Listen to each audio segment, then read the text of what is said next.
Ah, cool.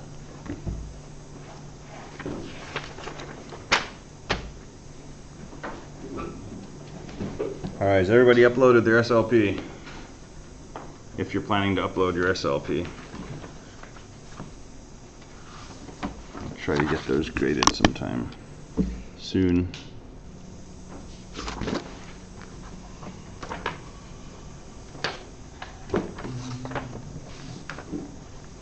All right, let's see.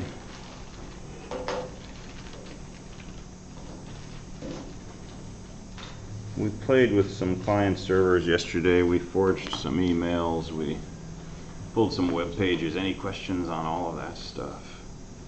That's not like on the test or anything other than like a basic idea of client server, but just kind of wanted to like show some of that. So other questions? Kind of on the PA5, so like they're two different programs, right? And that's where each have their one class. Like server one has server main. Mm-hmm. Okay. But probably more classes, so I want to take apart those classes and sort of look at this in terms of threads. Yeah, well, I haven't gotten to the thread part yet. Okay. I've just been able to get them to talk to each other, and then I think I have the client, or they can talk from the server side to the client side. Okay. They can't do them both. Is that like what the threads? That's where the threads come in, yeah. You yeah. have to like change the location where they are. Okay. Yeah, yeah. So we'll break that down this afternoon. Yeah. Can we go through how to exit? Yeah. So let me come to exit after we go through the setting up. But that was the other thing I wanted to talk about was how to shut down cleanly, and this idea of a non-blocking read. Yeah. I saw somewhere on Canvas that there was a change in the due date. Yes, so hopefully nobody's upset by this, but I'm going to give you until Monday to finish PA5, just because, you know, I tried to make it 1 week, but I think some people didn't really grok that, and there's lots of panic going on right now. And I'd like you to, you know, be able to finish PA5 and have something that, you know, does two-way communication and so on, because it's a really good lesson set. And you'll encounter sockets and such again when you get to WSU, and build things with the client-server model and so on. So it'd be good to have coherent exposure to it here. So let's play with this.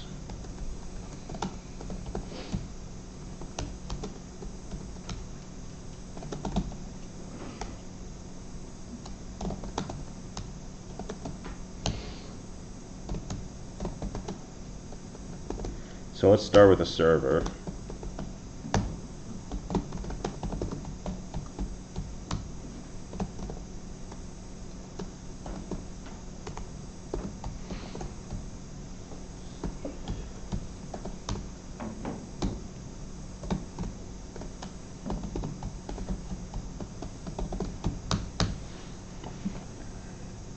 So server side is going to do two things. It's going to read from the socket and display on standard out. And it's going to read from standard in and send to the socket.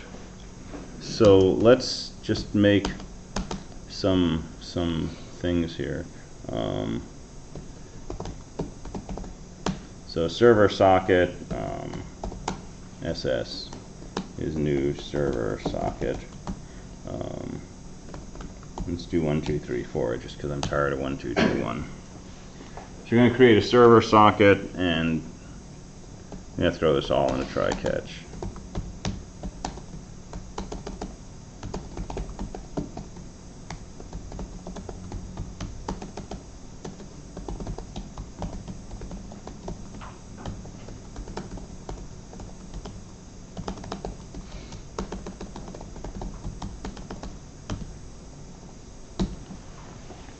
Alright, so construct the server socket. And what do we do after we have a server socket? Yeah, we accept a connection. So I'm going to call this from other. I would probably call it from client, but I'm actually going to take the server code and just repurpose it to make the client code. Okay, so I'm just going to call this from other, which in our case we're the server, other is the client. Okay, so socket is the socket we're using to read from.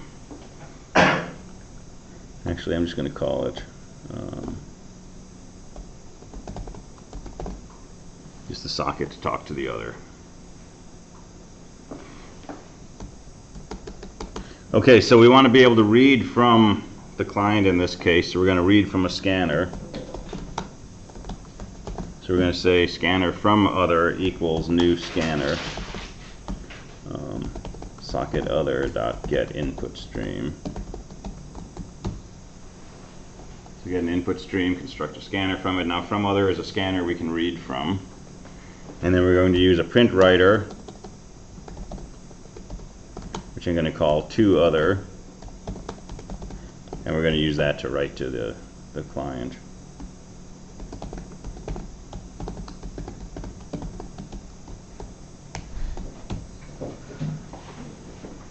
So enjoy this, because when you try to do it in C, it's like 80 lines of C code. Alright, so print writer to other, scanner from other.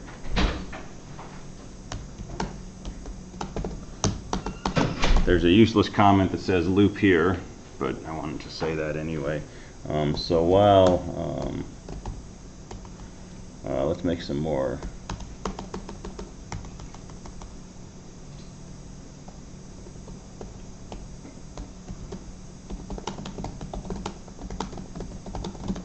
Let's make a scanner so we can actually read user input. So from standard in equals new scanner system.in.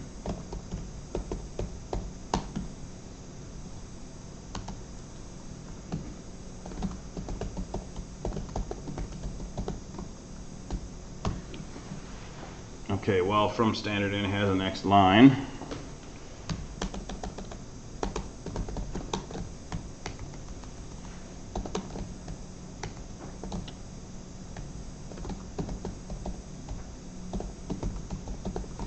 Let's read the next line of input.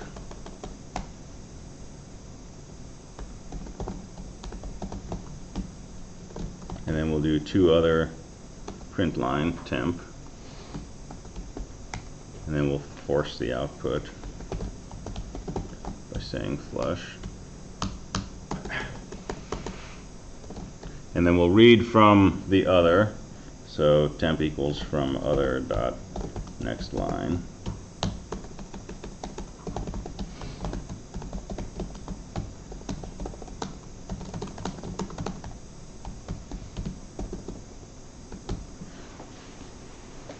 And that's going to be our whole loop.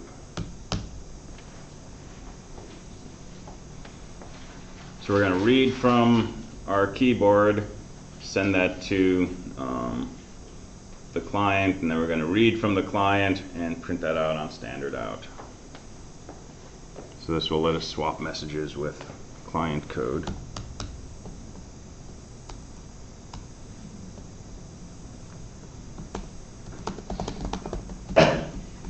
So that's the end of my while loop.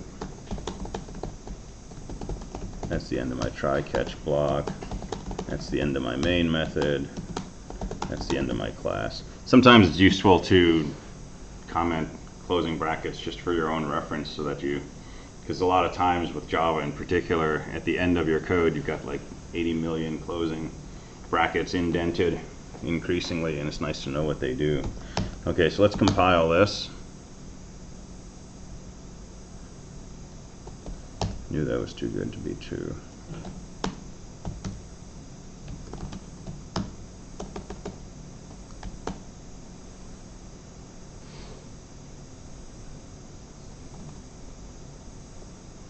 Okay, I think that works.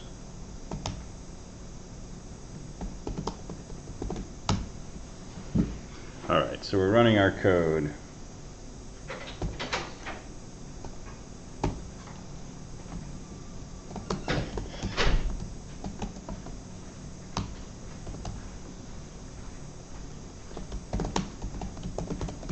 And we'll telnet to our local host. So now our server is sitting there on the left. Our client, which is actually telnet, is sitting here on the right. Let's go over to our server code and say, hello, I am the server, and our telnet client picks up that message and says, hello, I am the server. And over here we can say, I am telnet, and the client receives a message saying, server receives a message saying, I am telnet.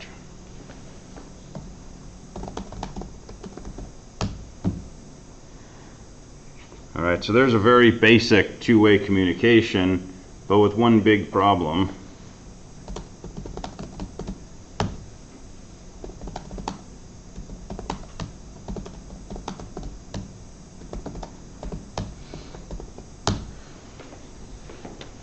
And the server got the first message, right? But all this other stuff that the client said has not been received yet. Because it's not threaded. Because it's not threaded, because it's sitting in what I keep calling lockstep. The server is written so that it sends one message and then it receives one message. And now it's waiting for me to type in another message to send, and even though a bunch of messages have been sent to the server, it hasn't gotten to the code that receives those. So if I, send a message 1, I get the first line of the poem, and then the second, and the third, and so on. And then the last one that I send goes through, and now I can say hello. And if I say ha ha, it doesn't get sent, right? Because now my server loop is waiting for me to receive something from the client. Okay, so this is the whole reason we want to put things into threads, is that otherwise you have to send, receive, receive, send in this very peculiar order.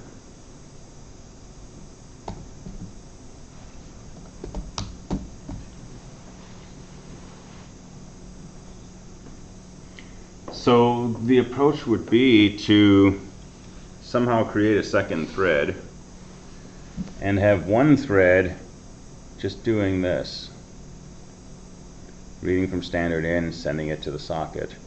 Have another thread simultaneously receiving from the socket and displaying to standard out. Okay, so how can we structure this? Here's one way to go about this. So let's have a class,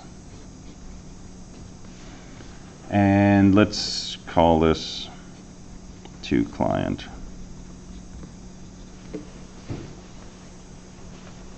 And this extends a thread.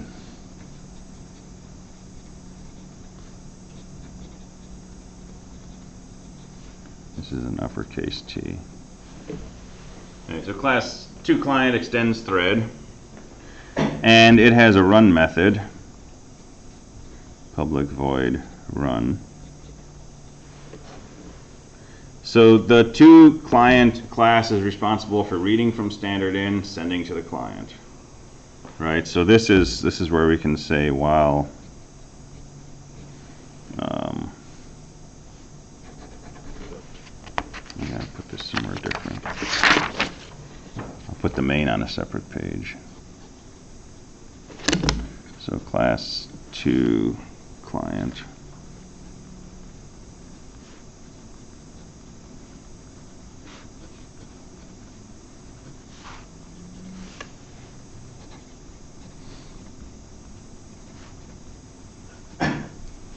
So public void run,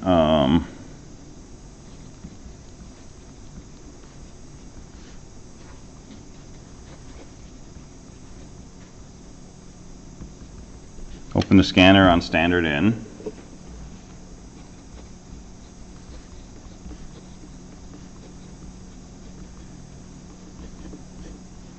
While there's another line, get your next line.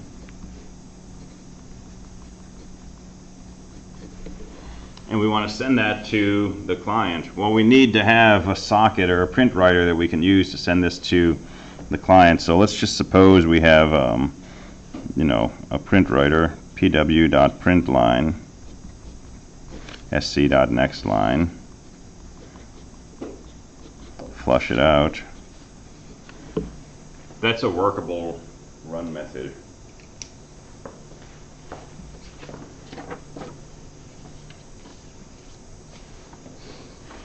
And really all we've done is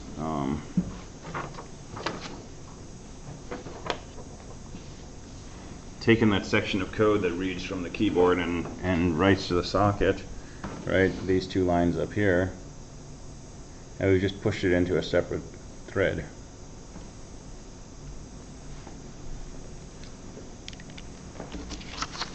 Okay, and then we have a class from client.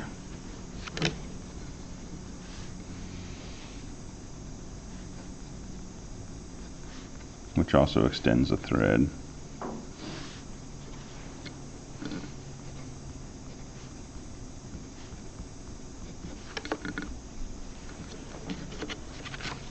And it's got to have something that we can use to read from the socket. So suppose we have a scanner for reading from the socket. So while I'll just call it SC has next line,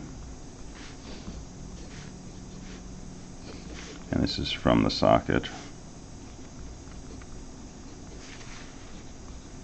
System out print line sc.next line.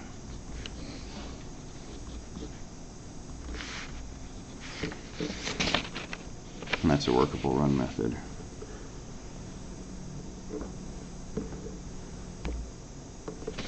Okay, so we're almost good to go, except that we don't know what SC is here, we don't know what PW is here, right? Well, those can come from main. So our main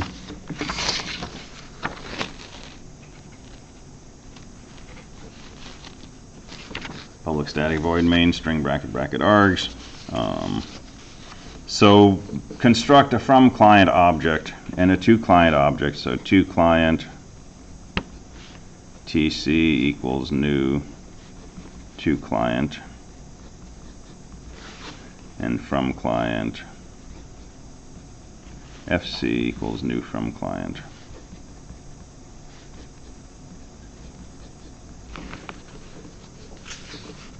Alright, so now we got a pair of these objects. They're not running yet because we haven't called the start method. But we've got these objects now. So we need to make a socket, right? So suppose this is the server side.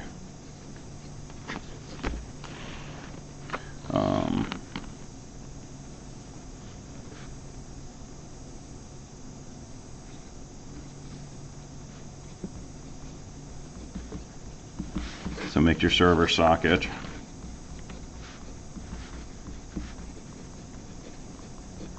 Accept a connection, call that S. PW equals new print writer S dot get output stream, and SC equals new scanner get input stream. Alright, so fill in all that code. But the thing we've been doing every time we do this, so now we have a way to print to the socket, we have a way to read from the socket. Well, our to client needs to know how to write to the socket, right? So let's do TC dot set PW, and let's just pass it our print writer. And in the to client, make a mutexer.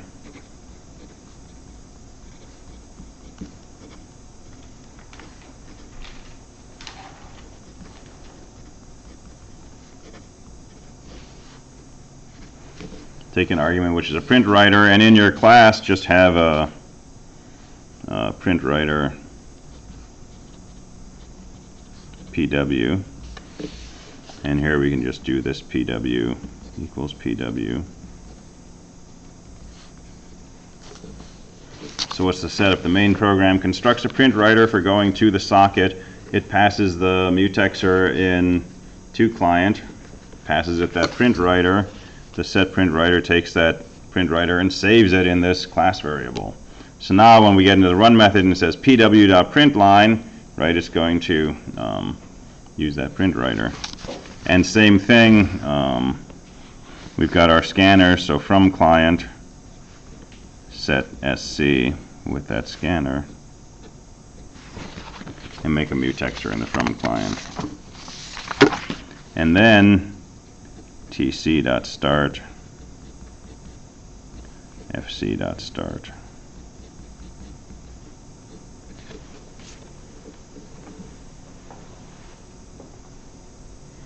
So now you got your main program and you got 2 threads. Yeah. What's a mutex or? Setter.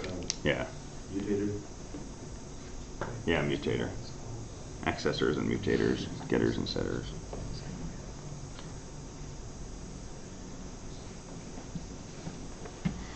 Okay, there's other ways. If you already started a different way and this looks a little different, it doesn't mean you're wrong. You can do this with just your main program and a second thread, right? And your main program could do, you know, this part of the process, and your second thread could just do the from client, or vice versa, right? Or you can have your main program and it creates 2 separate threads that do the from and the to, right? And if you do it like this, if you put these statements up here and then put all the rest of this in a loop, now you got a server that can constantly run and accept new connections, and anytime it gets a connection request, makes a pair of threads to do this two-way communication, and another connection request comes in from another client and makes another pair of threads that talks to that second client, and so on. And then if you're putting a GUI on top of it, right, you can use this to sort of connect the inputs and outputs on your widgets to the proper threads.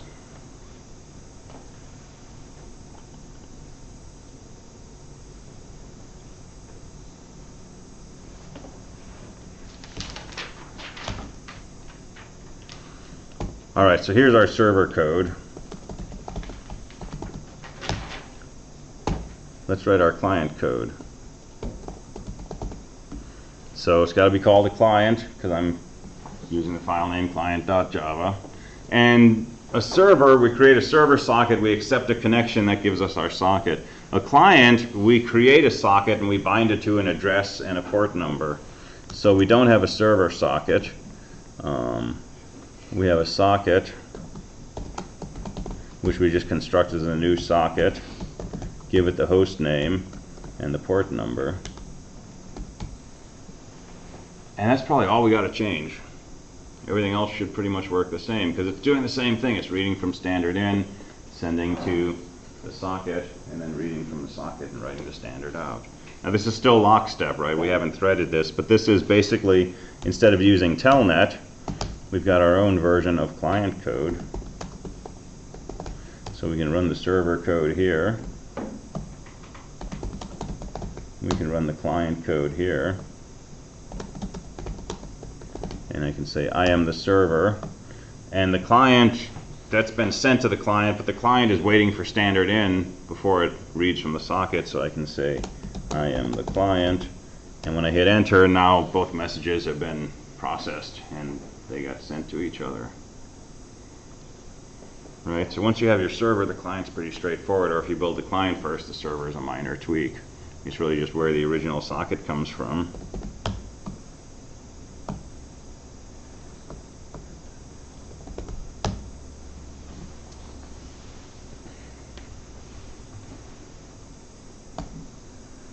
And so here I control D'd the server side, and the client hasn't noticed, right, because it's waiting for me to type in some input. So I type some input. Well, at that point, I get an exception when I try to read from the socket, because I read with next line instead of has next line first. If I had checked has next line, that would have been false.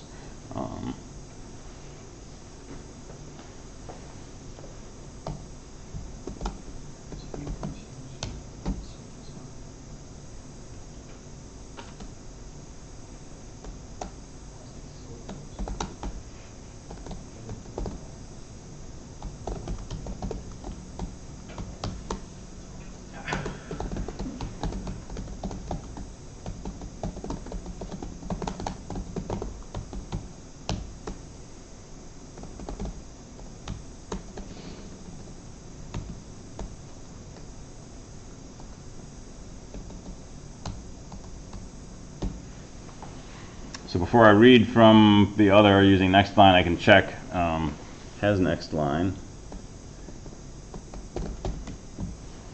And if has next line is false, then I can say connection closed, goodbye.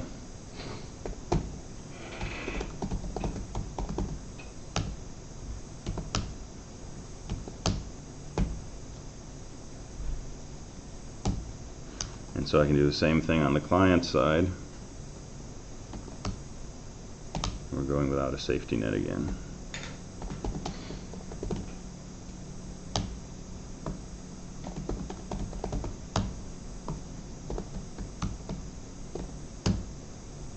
Alright, so let's close this out. So over here, I can try typing something, and it just says connection is gone, goodbye. Is that graciously exiting? That's graciously exiting, but it's a bit of a ruse because it's not exactly what we want. Right, because I say goodbye and I hit, exit that. This doesn't exit until I actually hit an enter key, right? And we don't want to have to do that. Do you No. want a kind of thread for that? So there's a few ways to do this. One is some social engineering, right? So your thread that detects the socket is closed can print a message and say, client has exited, hit enter to continue, and that tricks you into hitting enter, and then right? And then it can go ahead and close out. That's changing the problem, but that's totally legit. Okay, so you can get away with that. What you don't want to do is, you've got a chat session going and the client exits and the server is just sitting there and they have no way of knowing that anything has happened, and they're typing in some big huge reply, and right, so you want them to know like right away. But there's other ways to deal with this. So this is this idea of non-blocking I/O versus blocking I/O. And so we typically do this while something dot has next line.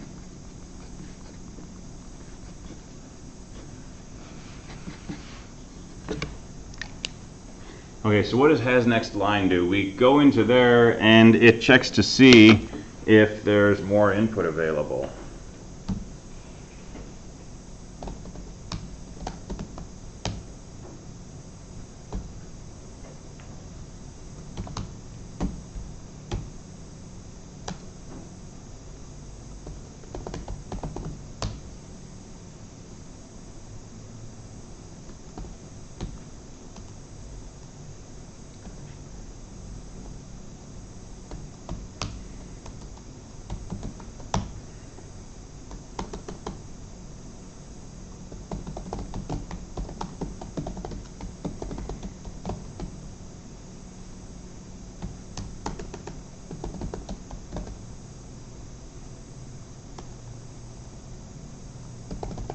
Let's just do this.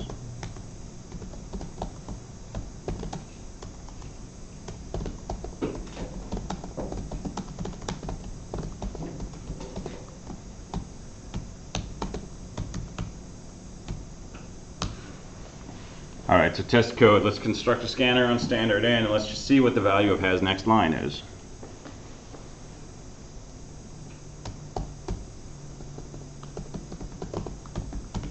And then we'll say goodbye with a typo.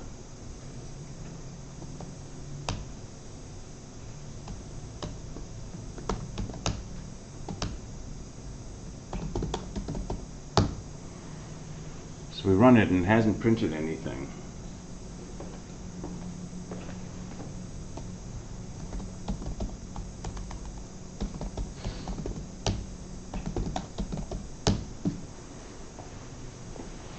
Right, so where is the JVM right now? What is it doing?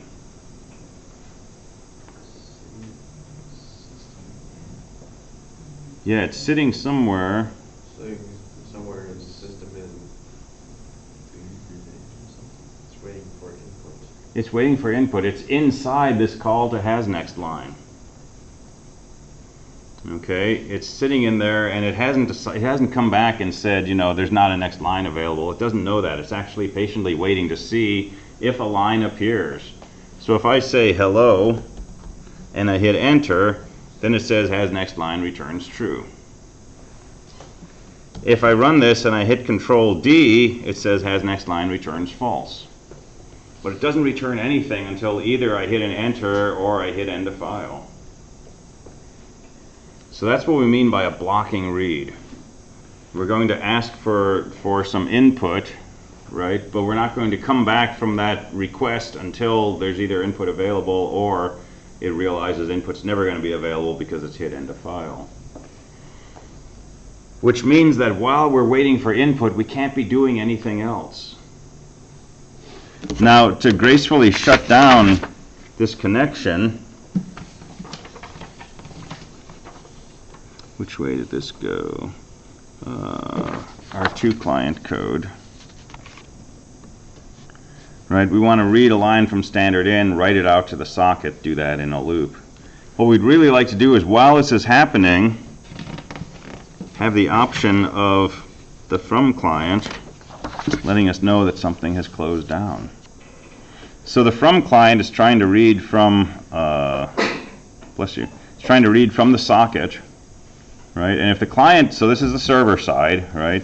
If the client closes their connection, if they control C or they control D or they say the magic word or something, and their connection shuts down, the socket's going to get closed on their end. And when we say, does this socket have a next line, this is going to come back with a false.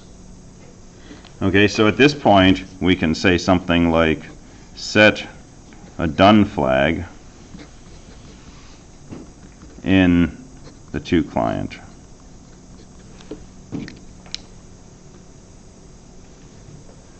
And we can make that happen, right? The main process created the from client and the to client. We can tell the from client the identity of the to client, and we could just, you know, use a setter to set a done flag in the to client. And let this thread know, hey, the other thread that's running in parallel with us has detected that the connection is shut down. We should shut down and exit, right? But the problem is, when we say sc.has next line, we're sitting in here waiting for the user to type something on standard in.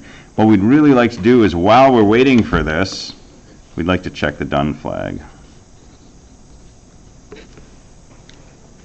So we need a way to look for input from standard in without blocking, without saying we can't do anything until input actually comes in.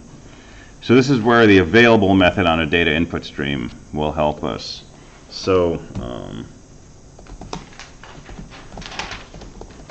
let's look at a data input stream.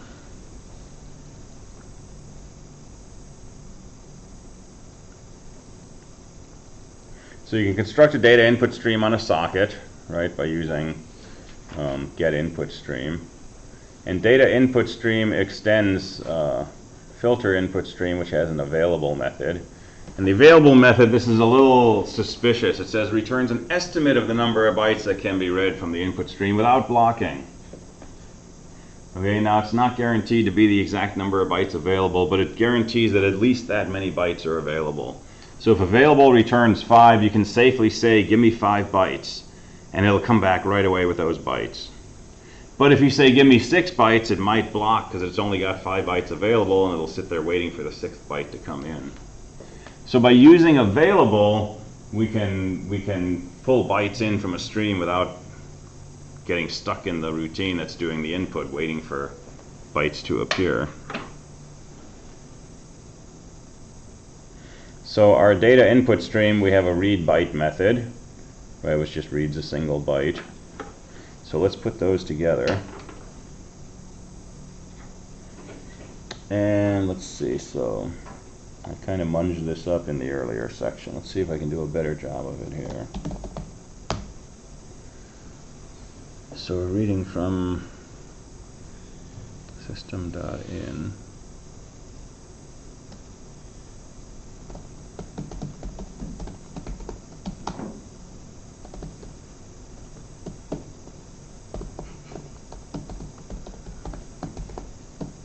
So I'm going to use a data input stream instead of a scanner. So I construct a data input stream on system.in.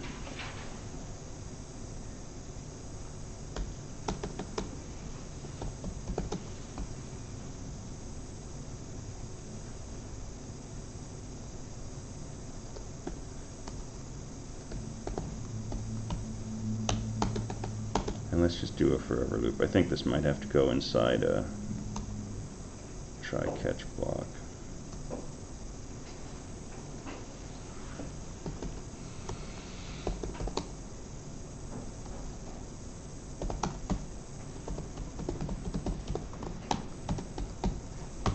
Okay, so I'm going to see if there's any bytes available on the data input stream. And if there is,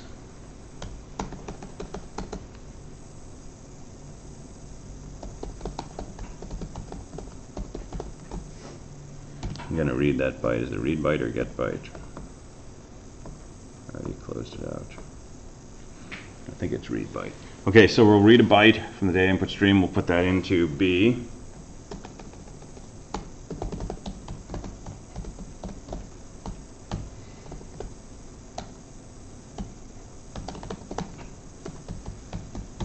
And we'll print out the value B. That should be an ASCII code.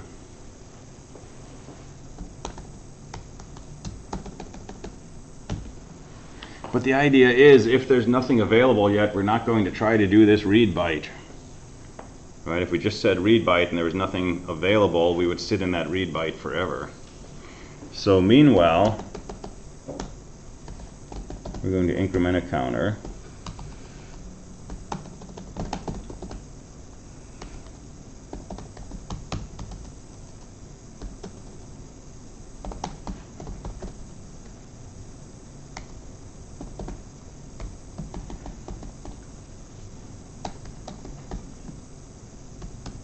And if it's a multiple of a million,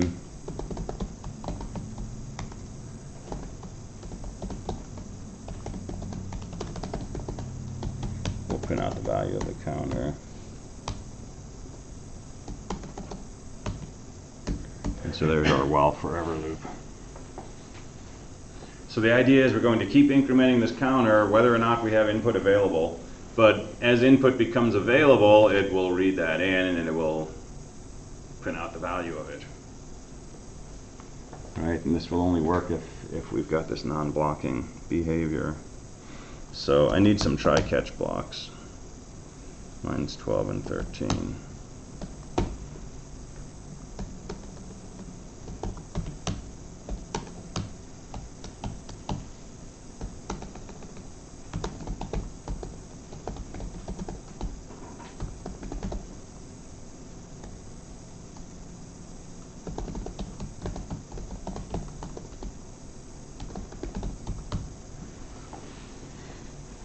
Alright, so just make the compiler happy.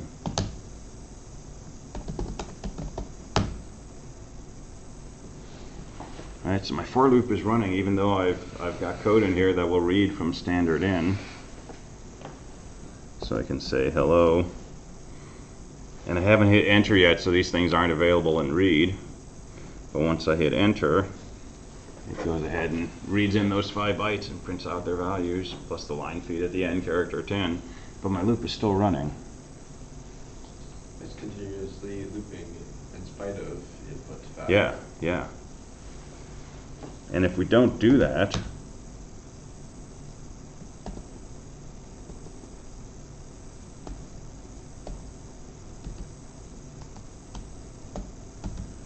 right, if we just say read a byte and print it out,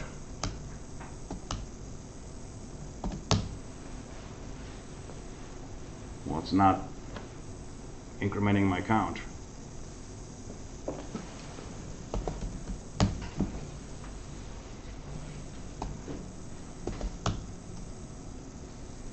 Let's print out the count every time. Right? I haven't even incremented my count once yet. So I can say hello. Well, now I went through my loop 6 times. Read each of those characters, but now I'm stuck with that read statement. Okay, so the non-blocking code lets you keep running. This is just going to spew output all over the place. You're not even going to see when I put this out, but that's why I slowed it down with the modulo. So that can help you in shutting down the threads in your thing that's sending to the client. Instead of just saying has next line, use available and see if there's any input available. If there is, go ahead and read that in. And you can say when you get to the end of the line, right, go ahead and send that out to the client. But then after that, checking to see if there's data available, check to see if that flag is set saying that you should be done. And if you're set, then just go ahead and return. And then your from client thread, which will notice when the connection gets shut down because the read from the socket will throw an exception, that can set the done flag in your to client thread. So that's the more suave way to shut it down. But the easier way is just to print a message and say hit enter. And that works too. So you don't have to do the non-blocking, but it's something that sooner or later you want to be able to deal with at some point in life. And it's a whole lot easier in Java than it is in C. In C you have to change the characteristics of the terminal and put it into what's called a raw mode, so that when you hit a character it goes through immediately, and if your program exits accidentally before you like undo that, your terminal is stuck in this raw mode, and it gets really goofy trying to work with that. And so it's a lot of fun. So to get the idea down, it's a whole lot easier in Java, but everything's more exciting in C. Exciting is quite the word for it. Yes. Your words, not mine. Yeah. All right, so does that help with the shutdown? And this is a lot easier when it's less abstract. So once you actually have multiple threads running, then you can start doing experiments with this and figure out what makes sense. In the abstract, it's just words, and it's probably more confusing than it will be. Similarly, talking about having two threads going is fairly abstract until you've got something opening sockets and pushing messages through and reading them. Once you've got that part working, then trying to separate them into threads is something that makes more sense. So as usual, it's sort of layering up the complexity.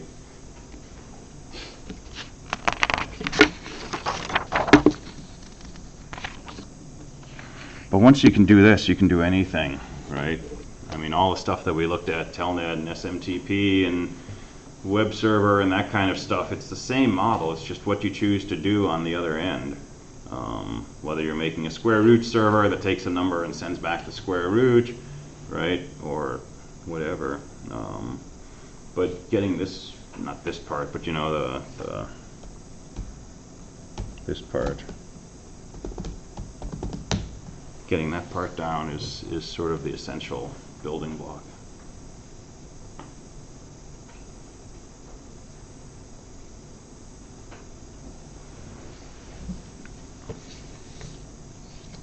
And it's one of those things that's just like useful for lots of different situations.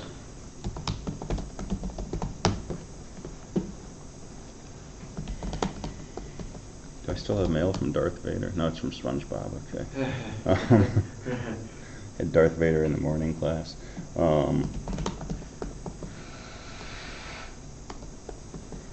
Your assess command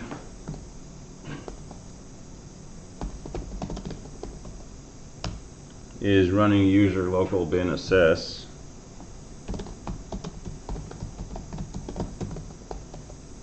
which is a link to something in my home directory, which is just a bash script, which is open source. And it does various things, but ultimately it runs a Java program. Right? User local bin assess.jar. Jar is the collection of Java classes.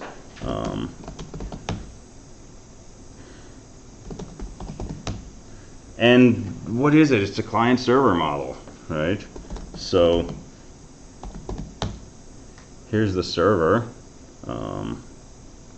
And what does it do? It listens for connections requests on port 1209. And when you say assess,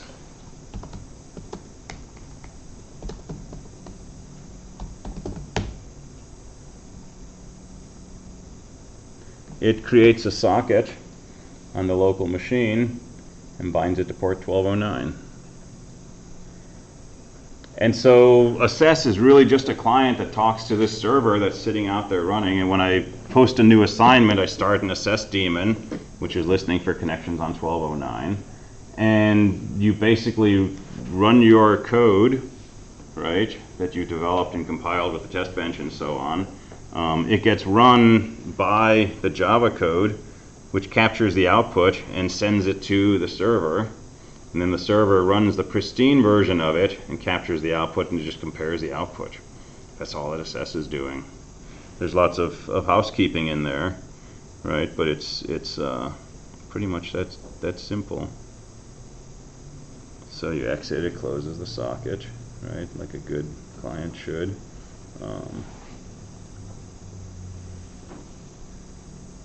And single source, right, is reading from a scanner and outputting to a print writer, right? So this stuff actually gets used. And there's an execute method in Runnable that lets you take a command and execute it. And so I build up a string C, which is your program name plus the arguments, and turn it into an array and run that as a bunch of command line arguments. And it's just layers on top of layers, but it's all just client server stuff. So, and that code's all on Git. It's all like public domain, so you can like look at it as another example of how this stuff gets done. The only way I know of to hack it is just to, like, you know, denial of service. Just write something that grabs port 1209 and doesn't let it go. But that's pretty easy to find out who's doing that. Give them a corresponding grade. All right, so eyeball the URL class, if you like, before tomorrow.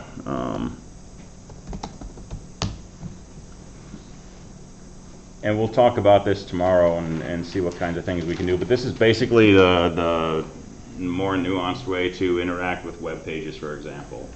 We can do that with plain old sockets. We did that yesterday, but this actually understands some of the protocols and such. So we'll play with this, and we'll actually make a nice little web browser in Java in about like 10 or 12 lines of code. So we'll be back in Eclipse tomorrow and playing with some higher powered stuff. All right, I will see you tomorrow then.